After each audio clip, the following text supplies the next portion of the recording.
The defending champions have beaten the pretenders to the throne. Yes, Mumbai Indians got the better of Delhi Capitals yesterday in a top of the table clash, in which was the second match of the day yesterday. And of course, Rajasthan Royals are back on winning track after a last over win over Sunrisers Hyderabad. We'll talk about these two matches in Battleground T20 today, and of course, look forward to the big clash between Kolkata Knight Riders and Royal Challengers Bangalore. But quickly, Rasesh joins me again to discuss these two matches, and of course, look forward to the match later today. Rasesh, Rahul Tewatia, this name is becoming quite famous in this IPL.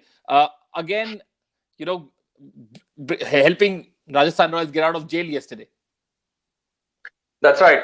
If it's an opportunity. It was an opportunity for Tewatia to tell the world that he wasn't just a flash in the pan, a one-match wonder, and a terrific effort. I mean, I think the match had gone for all money. They had lost all their big guns.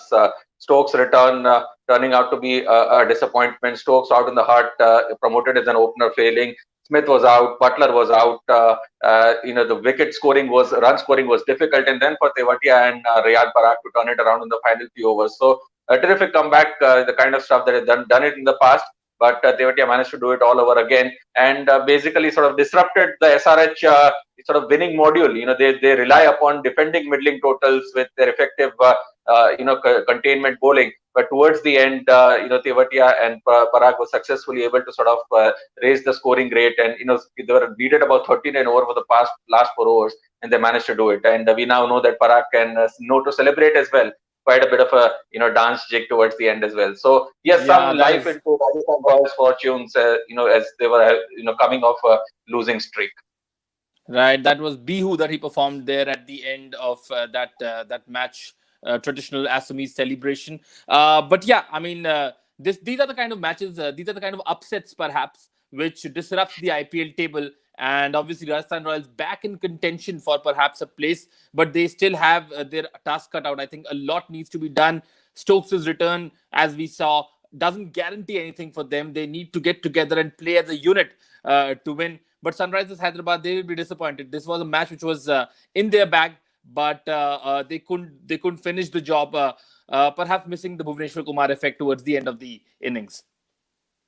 Yeah, one of those things as far as SRH goes, they can't really change personnel too much. I mean, this is more or less the best playing combination that they can come up with. They'll probably deliver against another opposition another day. That's the way they will continue to look at things. Probably expect some more runs from Warner and Bairstow again. Probably hope that Williamson can sort of contribute a little more. They can raise that bar from 160 to 170. That might help a little bit. But from our point of view, surely the domestic players sort of sending a reminder across, a wake-up call to their big guns to come to the party. I mean, they've been, here is a guy who's picked up for 30 lakhs and delivering match after match, and the big guns, the overseas stars, who are generally the match winners, going by how that lineup is put up on paper, haven't yet fired. So if they've got any chance of making the playoffs, it is the big guns who are to fire very soon. Absolutely, the big guns need to fire. Moving on to the next match, which was played yesterday, the top of the table clash. Mumbai Indians getting back to the top of points table by virtue of having a better run rate than DC now, and both these teams now tied on 10 points. But Mumbai Indians pretty much showing why they continue to be the favourites. I mean, DC definitely their balance hampered because of Rishabh Pant not playing, and Shimron Hetmeyer had to sit out, and Alex Carey came in. But the problem for DC, and as Shreyas has said that Pant is going to be out for at least a week or so, Shikhar Dhawan, Ajinkya Rahane, similar players, they don't know how to push the run rate up. Ajinkya Rahane looked good, played 15 deliveries but scored 15 runs. This is what has been the problem with Rahane in white ball cricket. And perhaps 15 to 20 runs short yesterday. Dhawan played the sheet anchor's role but could never take the attack to the opposition. Yes, I mean, one can't be too harsh at Dhawan. This is his game. If you look at his strike rate, it was about 130 odd. This has been his career strike rate as well. So he did his best. He at least anchored the whole total together so that they can bowlers have a bit of a fight. Yes, it also goes to show this match that one little tweak in a winning playing combination can matter so much in this format sometimes. Pant goes out, so they need to bring in a Rahane. Alex Carey still fresh to IPL, this season. So that changes things so much. I mean, Hetmeyer was in hitting form. He didn't get an opportunity simply because of those playing combinations. So the Delhi Capitals fans shouldn't be too disheartened. eventually when Pant comes back, things will look up. But yes, that point is right. I mean, the fact that he's out for the next a week or so, which means that they'll be without him for his services for the next 2 or 3 matches. So they'll have to find some new ideas. Rahane, I think for the best way he can approach it is just trying to be a little bit more positive. I mean, he's had those odd matches against Rajasthan Royals when he's free flowing. He just flows. So I think that is his best scenario. He needs to sort of get some ahead of the run rate, a strike rate a little bit towards the beginning, because if he doesn't, then that whole pressure of him fighting for his place, the strike rate debate, all that comes in, and mentally perhaps he loses the battle. So that's probably the best way of approaching for things. And I think Mumbai handled this match very well as well. They sort of attacked the spinners. Akshar Patel and Ravichandran Ashwin bowled quite a few overs in the opening power play. That's when Quinton went for it, and that set them back very quickly. Which perhaps was the minor tactical blip as far as Shreyas Iyer was concerned. I think as we saw in the middle overs, the ball started gripping. Batting against spin became a little more difficult. So perhaps he could have gone ahead with someone like a Stoinis or a Harshal Patel in the power play overs, and could have just kept both Akshar and Ashwin back for the middle overs. And as we saw, I mean, had Ashwin taken that return catch of Suryakumar Yadav's, and then obviously had Prithvi Shaw not dropped that catch at the boundary perhaps of Ishan Kishan's, which went for a 6, things could have been different. I mean, like, we've seen so many very close matches change in the last 3 or 4 overs, and Delhi definitely had the bowling might to actually do that. So little things here and there which actually cost Delhi the match. Yes, maybe not. Mumbai Indians did have the depth, so even if they had a tense last over to chase down, run a ball, so long as Krunal and Pollard were there, one felt that they would chase them down. So that's one of the strength of this champion sides as well. But yes, you're right. I mean, things can go wrong in T20 cricket with the scoreboard pressure. Perhaps they had the opportunity of bowling an extra over of Rabada and Nokia as well in the opening power play. This time around, they didn't exercise that option. So yeah, things to ponder about for Delhi Capitals, but they'll know that they probably should have. They were below par total that they were able to post, and they will have to find another way to pull together strong totals. Their flamboyant batting unit against strong bowling opposition does not always work, so that's something they may have to think about. Yes, and the fielding too was a little below par yesterday at crucial times. But one key thing which I've been trying to figure out, Mumbai Indians actually have got a long tail. They've got 4 bowlers who aren't really, I mean, like, great batsmen. I mean, Pattinson can bat a little bit, but he's not really known to be a force in T20 cricket. So Mumbai actually has a decently long tail. It's just that people have not been able to get past that impregnable middle order. And I think that's something the teams will have to look at. I mean, like, you have to look at a way to get past a Krunal. Hardik couldn't play yesterday. So Pollard, Pandya brothers, you need to get their wicket to perhaps expose that tail. And then perhaps Mumbai Indians, that could be the key to breaking the Mumbai Indians' dominance this season. Yes, the problem is Mumbai Indians' batting order doesn't fail so often. So, that they sort of stick to their strength. If you look at the teams across the IPL, perhaps excepting KKR and RCB, not too many teams bat deep. So, most of these teams have sort of identified their strengths. Mumbai Indians prefer to go with those 4 quality bowlers who will give them those good 4 overs rather than sort of adding in and sort of makeshift all-rounder. That's the way RR approaches things. So Mumbai Indians sort of goes about it that way. But you're right, on a big day when the batting crumbles, they've got a long tail which could be exploited by some smart opposition. Yes, it could be. All right then, Mumbai and DC very much still contenders to finish in the top 2 positions, and perhaps they will at the end of the league season, league stage. Moving on now to 2 teams who are back on winning track, and they would want to continue to do that.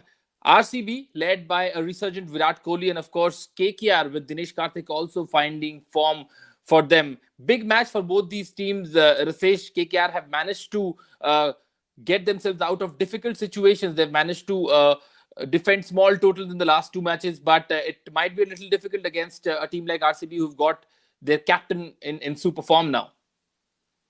Yes, RCB versus KKR at Sharjah. We shouldn't forget that. These are 2 teams who, when they play in India, Chinnaswamy and Eden Gardens generally are batting friendly strips. So they are used to scoring a lot of big totals. So both the batting team would welcome an opportunity to face off against each other at Sharjah. Not sure of the bowlers. But interestingly, even from the bowling point of view, the last match was a bit of an indicator that even the Sharjah wicket maybe slowing down just a little bit. It's all relative because generally, scoring is quite easier at Sharjah. So it'll be interesting how the wickets pan out. Like we've been discussing across the board, the wickets have been slowing down a little bit. But an opportunity for both the batting units, I think, to free their arms and approach this match with looking to post big totals. Right. This is our first segment, of course, which is the battle. And let's talk a little bit about Virat Kohli. I mean, it's great to see this man in full flow when he's batting like this. 3 matches now where he's scored runs, 72 not out, 43 and 90 not out. We were just talking about it when Virat Kohli wasn't, he hadn't got going initially. And we knew that, the moment he starts getting runs, it's almost like a man-eating tiger. The moment he tastes blood, you can't stop him anymore. It's great to see Virat Kohli play these knocks where he's not attacking the bowling, but he's just going about doing his business, running well between the wickets and getting those boundaries from time to time, penetrating the field and doing his job.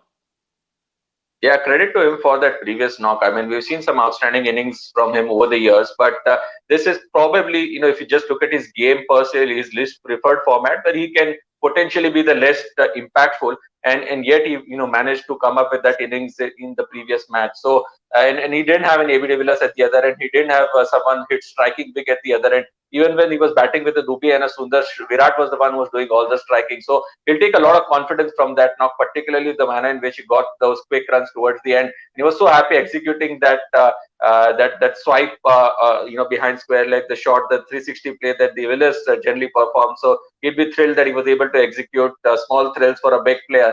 But yes, I mean, he's looking in strong shape, and if he can have a season like he's had in the past 2016, won't RCB enjoy that?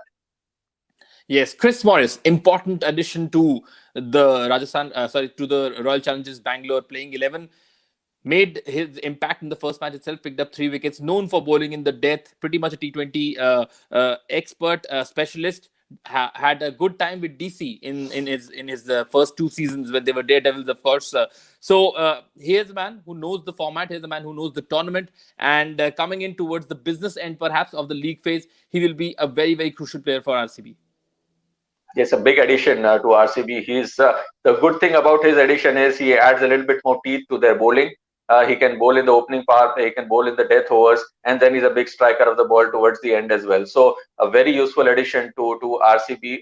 He was missed when he wasn't available for the first few games. They had to tweak their combinations around a little bit.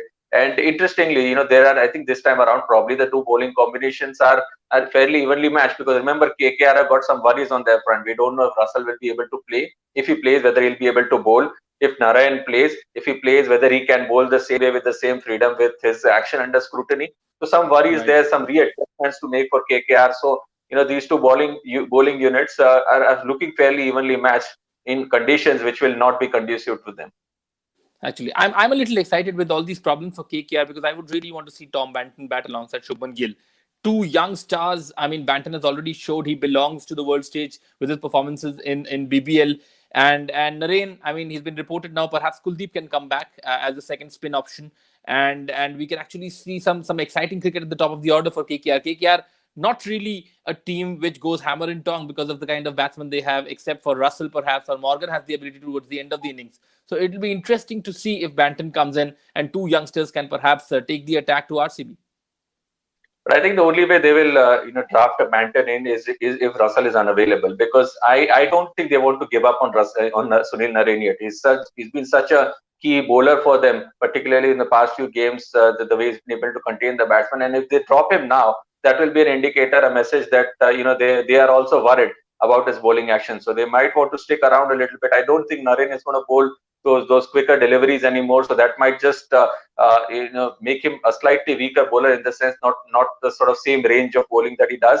But looking at the effect that he's had over the years on their bowling resources, particularly this season, in fact, because he's been essentially contributing with the ball than the bat, they might not want to give up on him so quickly.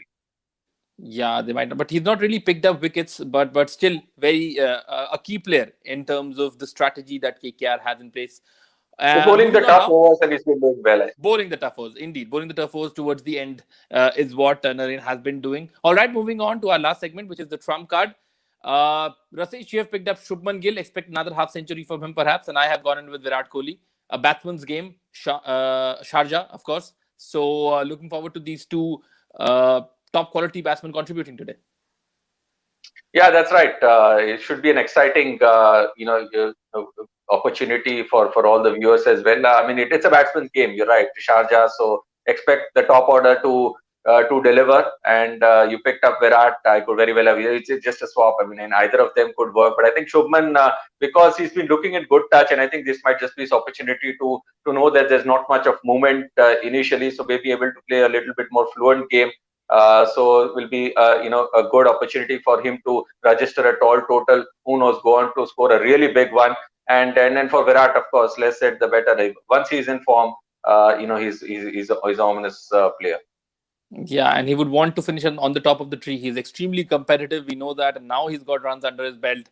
So he must be thinking. He wants to talk about the team, but we also know how much Virat loves to boss the game when he's around. All right, then we'll talk about this match tomorrow in Battleground. And of course, look forward to the matches coming up. Thank you very much for watching. Thank you, Rasesh, and we'll see you all tomorrow.